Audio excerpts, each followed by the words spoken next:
Hey, what's up, guys? It is Celeb back again for another Impressions video brought to you by Cinelinks and Second Opinion Productions. I'm joined by my partner in crime, Lord Bolts. What's up, man? What's up, bro? What the fuck was that? So we're back from California. We are giving our impressions of some games that we tried out. And one of the games that really stuck out for us was Obsidian's The Outer Worlds. So we got to sit down and watch about 25 minutes of gameplay, I think. Yes, absolutely. And I'm going to tell you guys right now, it was something really special that kind of hit me on the feels. I don't know about you, Bolts, but it felt so good watching this gameplay. And it really, it felt new, but it felt like something we've seen before from Obsidian, which is a good thing. Absolutely. It was, it was your freaking business card is slipping my shoe down there. It was great to look at. It was great to watch. It was great to get, the first not hands on, but the first visuals and what this game is expected to be. Obsidian is amazing. The creators of this, of course, created the first Fallout, the first and the second Fallout. And they created that, but they did New Vegas. Oh, that's all fine and dandy, but New Vegas was huge. Anyways, back to what I was saying. Jesus Christ, I was rudely interrupted. I hate you so much. Yes, New Vegas was New Vegas. It was great. It was wonderful. Everybody loved it. Blah blah blah. But it goes, the people. I mean, the people that created the original Fallout came back and was like, boom, Yeah. Well, created, wrote, whatever you want to say it. But it's Outer Worlds it looked tremendous, man. It really was. It was colorful. It was vibrant. It was smooth gameplay. It had the beautiful, the wonderful decision making of the conversations.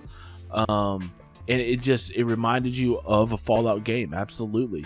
With a big beautiful sci-fi outer world feel, Yeah. So yeah. Well, the demo that we saw took place in Fallbrook, which is an area that you can check out. But you also had your companion Ellie there with you, and you also had another companion as well. So in the description that we were given in a press release, it does say lost in transit while on a colonist ship bound for the furthest edge of the galaxy. You awake decades later than what you expected to find yourself in the midst of a deep conspiracy threatening to destroy the entire colony. Which sounds pretty cool, but the great thing and the coolest thing about this is it was a total mixture of some of our favorite games. It has this Bioshock feel to it. It's like Bioshock plus Fallout in space. You know what I'm saying? Mm-hmm. And it just, dude, the overall art style looked fantastic. The gameplay was super smooth.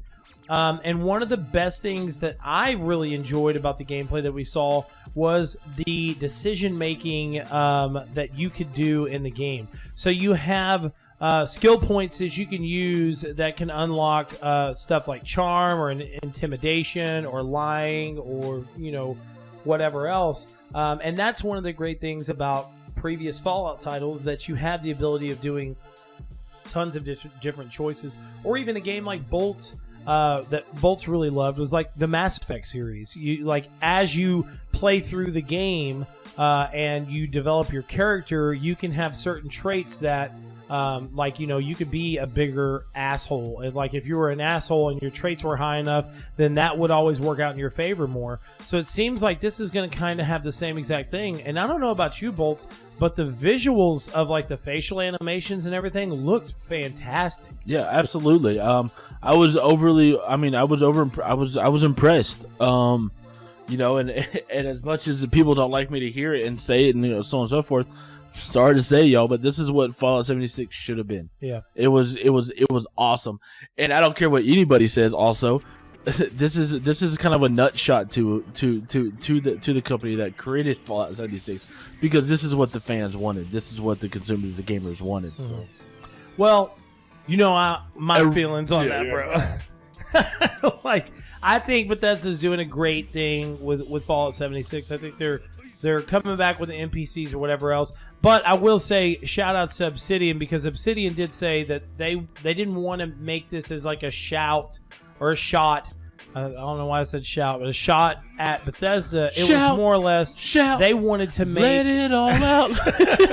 they wanted to make a game, a role-playing action-adventure game on their own. And this is like a culmination of years and years and years and years of them working on other titles, of saying, listen, we could try to make our own, and I think we could do a really good job with it. So that's why I'm really excited for this game, because it seems like something fresh and new, something that we haven't really seen yet, but we still have kind of like the feels, still has the feels of like the previous games that we've played before. Now, one thing too is, outside of the gameplay just being, really fantastic looking, one thing too, it did have that comedic side to it as well. You could be an asshole, you could kill people left and right or whatever, but when you walk into a certain part of the town, you find, first off, what was cool is that when you and your companions walk into a certain part of the town, you're able to cloak you and your companions to look like regular workers.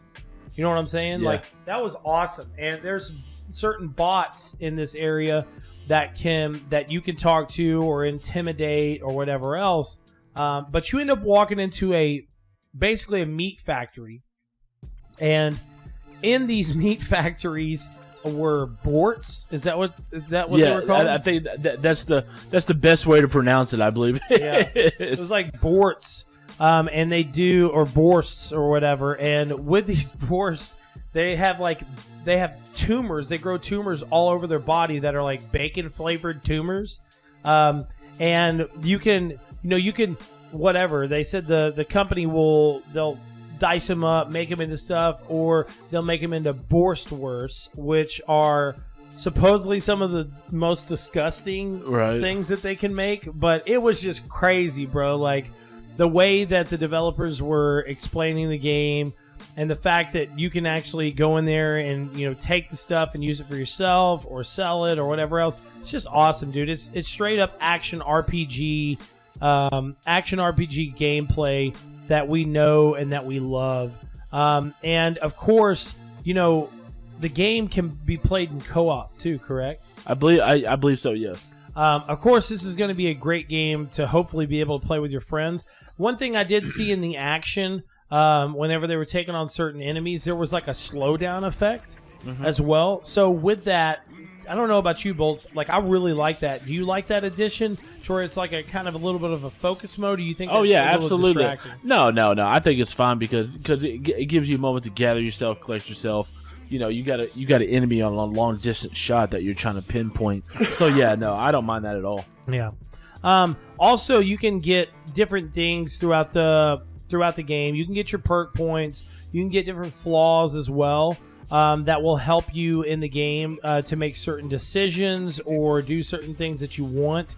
But what's great about it is that it is exactly what we have wanted from Obsidian for some time. It is a full-on action RPG game. Now, Bolts, was there anything that you saw in the gameplay that you didn't really like? Honestly, no, I didn't.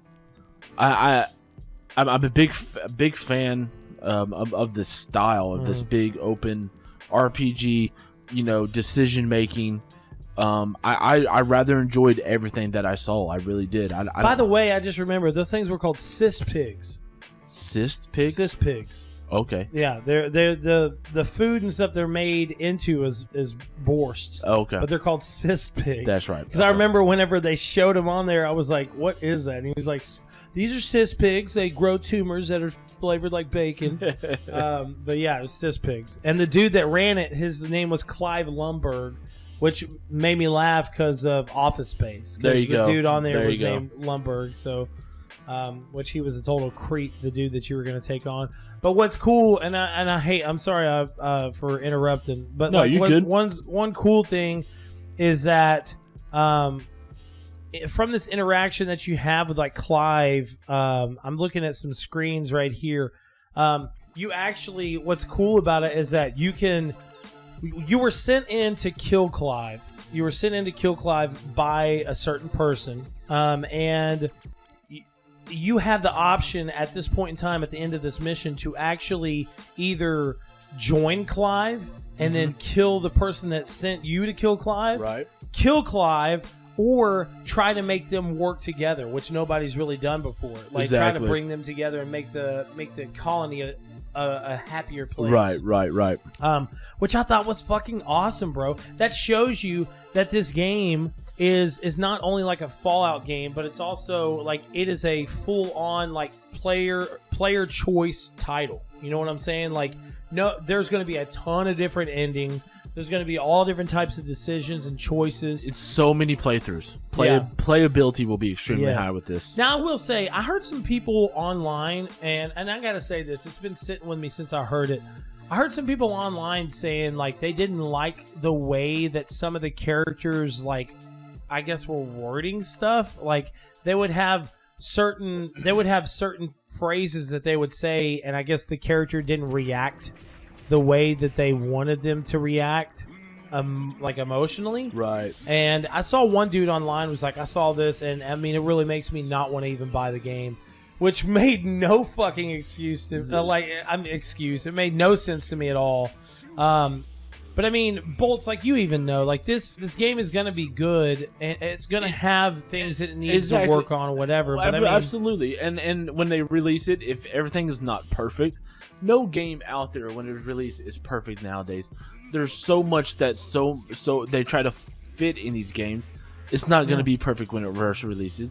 When they release it, if they see something off, maybe something about the voice and the captions, maybe it's off with the lips or something like that. They'll send an update, version 1.7.7. Yeah. Some shit like that. I love how specific you were with that. But yeah, I agree, man. And I mean, there's some crazy ass weapons and shit in this game. Oh yeah, man. Like there's one weapon that's like a shrink ray, to where it like you're in the middle of a huge battle with some giant character. It shrinks them down to nothing.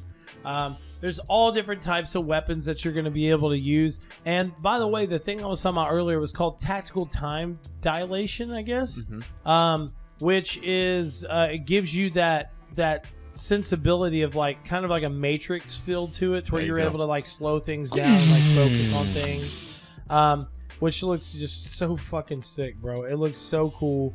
And as you go along, depending, like what we were talking about earlier, you do have that feel of a Bioshock style game as well, because depending on your reputation and depending on the way you treat people in the game, you can have a completely different outcome, which is just fucking nuts to me. So, Bolts, do you have anything else that you want to talk about with the Outer Worlds before we end this little bit? I really don't. It was just spectacular to see. It really was spectacular to see. It was a great presentation. I want to give a big shout out to Obsidian for letting us sit down and check out this gameplay. We try to go as detailed as we can with the overall gameplay and stuff. We loved what we saw. We think it's going to be a fantastic game, and we can't wait for you guys to check this game out whenever it comes out later on. Was it this year? Yes, in about 4 months. Yeah. So get ready, guys. Outer Worlds coming soon. Peace out.